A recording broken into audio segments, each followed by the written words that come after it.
اور آج اسی مرحلے پر گفتگو کو روک رہا ہوں. اب زیادہ زحمت نہیں دوں گا.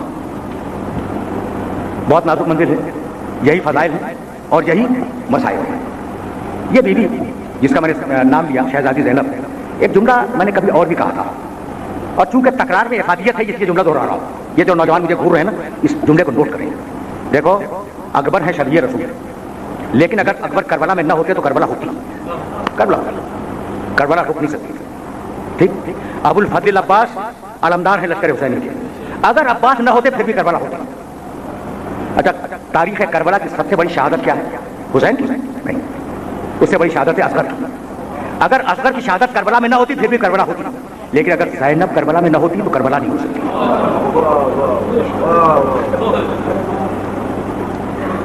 تمہاری فضائل بلند ہو گئی نا. اب یہی فضائل ہیں اور یہی مصائب ہیں. مجھے بتلاؤ کہ 34 برس کے ہیں عباس کربلا کے میدان میں, ٹھیک ہے نا. عباس کو کس نے پالا؟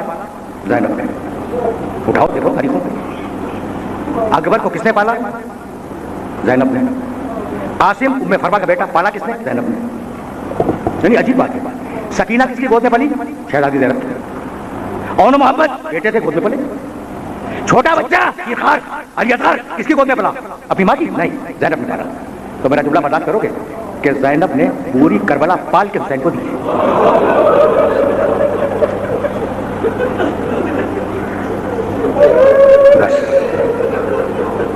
بس میرے عزیزوں میرے دوستوں, اس سے زیادہ آج گفتگو نہیں کروں گا, لیکن میرا جی چاہتا ہے کہ تمہیں اس دن کی بات بتلا کر تم سے اجازت دے.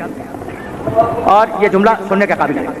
محرم کی 4 تاریخ تھی, اور 4 تاریخ کی صبح کو حسین, صبح سے مراد زوال سے پہلے, حسین اپنے خیمے میں تھے. ایک مرتبہ شہزادی زینب نے شور کی آواز سنی کہ خیموں کے باہر شور ہو رہا ہے. فضا سے کہا, فضا جا دیکھ کہ یہ باہر شور کیسا ہے. فضا گئی, واپس آئی, کہا شہزادی بات یہ ہے کہ یزید کی فوج والے یہ کہہ رہے ہیں کہ خیمہ نہر سے ہٹاؤ, اور ابو الفضل عباس کہہ رہے ہیں کہ خیمہ نہر سے نہیں اٹھے گا, تو جھگڑا ہو جائے. کہا جا فضا جا اور عباس سے کہہ دے کہ تمہاری بہن تمہیں بلا رہی ہے. آج زیادہ مسائل نہیں پڑھوں, بلکہ مسائل زیادہ میں پڑھتا بھی نہیں. یہ واقعہ سنو, مجھے اجازت دے دو. فضا گئی, واپس آئی, اور واپس آنے کے بعد کہنے لگی کہ بیوی میں نے تو کہہ دیا کہ تمہاری بہن تمہیں عباس بلا رہی ہے, لیکن بیوی وہ بڑے جلال میں ہے, عباس بڑے جلال میں. سنو کہ فضا نے رپورٹ کیا کیا. کہنے لگی کہ چہرہ سرخ ہے, کن پٹیوں سے پسینہ ٹپک رہا ہے, تلوار نکال لی اور تلوار سے زمین پہ لکیر کھینچی ہے کہ جس نے اپنی ماں کا دودھ پیا ہے وہ اس لکیر کو عبور کر کے دکھلایا.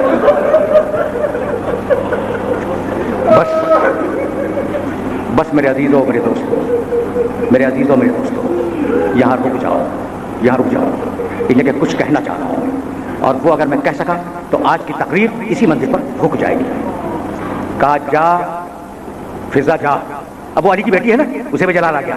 کہا جا فضا جا اور عباس سے کہہ دے کہ تمہاری بہن نے تمہیں بلایا ہے, اور اگر اب تم نہ آئے تو بہن باہر آ جائے گی.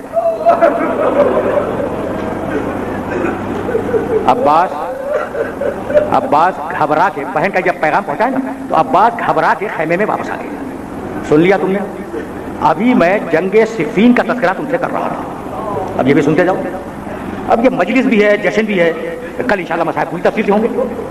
اچھا دیکھو بھائی, آل محمد کے تو مصائب اور فضائل میں فرق نہیں ہوتا. کیا تم فضائل پہ نہیں روتے ہو؟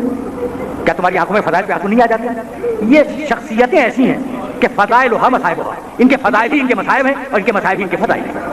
اب میں زحمت نہیں دوں گا, تمہاری صدائیں بلند ہو گئی ہیں, تم رو رہے ہو, بس یہ کافی ہے. ایک دن صفین کے میدان میں, یہ دیکھو یہ جو صفین کی جنگ ہے نا, بات گھنٹے سے اوپر چلی گئی, لیکن یہ واقعہ بیان کر کے تم سے اجازت لے لوں گا. آخری جملے, 60 دن کی جنگ ہے, صفین کی جنگ ہے, 2 مہینے کی. اس جنگ میں علی کے مخبر اس فوج میں تھے, اس فوج کے مخبر علی کے فوج میں موجود تھے. ایک دن علی کی فوج ہتھیار اتارے ہوئے آرام کر رہی تھی, پوری فوج علی کی ہتھیار اتارے ہوئے اور آرام کر رہے ہیں, یعنی سیز فائر تھا, جنگ نہیں چل رہی. علی کے جاسوس واپس آئے اور گھبرائے ہوئے آئے, کہنے لگے یا علی ادھر تو بڑے اطمینان سے فوجی بیٹھے ہیں, ادھر امیر شام نے اپنی فوجیں تیار کر لی ہیں اور ابھی حملہ ہونے والا ہے. سنو خدا کی قسم, علی اگر سمجھ میں آ گیا عباس سمجھ میں آئے گا, اب بات اگر سمجھ میں آ گیا زینب سمجھ میں آ جائے گی اور میں تم سے اجازت لے لوں گا. دیکھو اب مجھے بتاؤ کہ ادھر فوجیں تیار ہو چکی ہوگی, علی کو رپورٹ مل گئی, اب علی کیا کریں گے؟ جتنی دیر میں فوجیں تیار ہوں گی اتنی دیر میں حملہ ہو جائے گا. سمجھ رہے ہو نا؟ جیسے ہی کہا کہ یہ علی بڑی گھمسان کی منزل ہے, وہ فوجیں تیار ہو چکی ہیں اور ایک لمحے میں حملہ ہونے والا ہے. آپ کیا کریں گے؟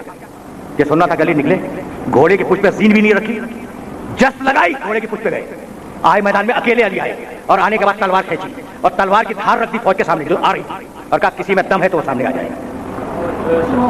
یہ ہے علی, کسی میں دم ہے تو اب اس تلوار کی دھار کے سامنے آ جائے. بڑھتی ہوئی فوجیں رک گئی, بڑھتی ہوئی فوجیں رک گئی.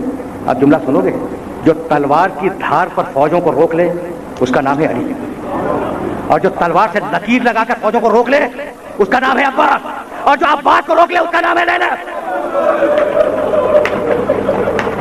ایسی جلال والی بیوی میں کیا کہوں کہ جب صحابی رسول کو حکم دیا ہے ابن زیاد نے کہ اسے قتل کر دو, تو صحابی عبداللہ ابن ابی کندی, ایک جملہ کہوں گا, بیوی کا دکھ پہچانو. اگر شہزادی کا دکھ تم نے پہچان لیا میری گفتگو تمام ہو گئی. عبداللہ ابن ابی کندی نابینا صحابی ابن زیاد کے دربار میں بیٹھا ہوا ہے اور اس نے شہزادی زینب کی آواز سنی اور کہنے لگا کہ اے لوگوں, کیا علی زندہ ہو کے آ گئے؟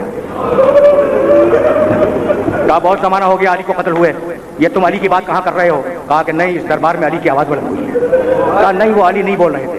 کہا بھائی میں نے پوری زندگی علی کے ساتھ گزاری ہے, لہجہ علی کا تھا, پھر یہ کون بول رہا تھا؟ کہا یہ علی کی بڑی بیٹی بول رہی. گھبرا کے صحابی کھڑا ہو گیا کہ یہ محمد کی نوازیاں دربار میں کیسے آ گئی. صحابی رسول گھبرا کے دربار میں کھڑا ہو گیا کہ یہ محمد کی نوازیاں دربار میں کیسے آ گئی. کہا خدا تجھ پہ لعنت کرے. ابن زیاد نے کہا خدا تجھ پہ لعنت کرے. ابن زیاد نے کہا میں تمہاری صحابیت کا احترام کر رہا ہوں. رونے لگے, بوڑھا صحابی رسول کا رونے لگا. کہا میری صحابیت کا احترام کرتا ہے اور محمد کی نوازیاں دربار میں کھڑی ہیں, خدا تجھ پہ لعنت کرے. 2 مرتبہ کہا ہے خدا تجھ پہ لعنت کرے. اب جو غصہ آیا ابن زیاد کو تو اس نے جلاد کو حکم دیا, اس بڈھے کی گردن کاٹ دو. کون ہے یہ بڈھا؟ عبداللہ ابن عفیف کندی, 95 برس کی عمر ہے, رسول کا صحابی ہے. جلاد نے تلوار کھینچی اور چلا اس بڈھے کو مارنے کے لیے. تاریخ لکھتی ہے کہ اس دربار میں اس قبیلے کے بہت سے جوان بیٹھے تھے. جس قبیلے سے عبداللہ کا تعلق تھا ان جوانوں نے تلواریں نکالی. نکالنے کے بعد عالم کی اور کہنے لگے ابن زیاد یہ بڈھا لاوارث نہیں ہے. تقریر تمام ہو گئی. ابن زیاد یہ بڈھا لاوارث نہیں ہے, اگر کسی نے ہاتھ لگایا تو ہم دربار میں خون کی ندیاں بہا دیں گے. کہا لے جاؤ اپنے بوڑھے کو لے جاؤ. تو یہ کہتے ہوئے لے چلے کہ جس کا وارث زندہ ہو اسے کوئی ہاتھ نہیں لگا سکتا. بس بیوی نے رخ کیا مدینے کا کہ نانا اب وہ زمانہ آ گیا کہ صحابی کی مدد کرنے والے آ جائیں, نوازی کی مدد کرنے والا کوئی نہ ہو. وَسَيَعْلَمُ الَّذِينَ ظَلَمُوا أَيَّ مُنقَلَبٍ يَنقَلِبُونَ رَبَّنَا تَقَبَّلْ مِنَّا إِنَّكَ أَنْتَ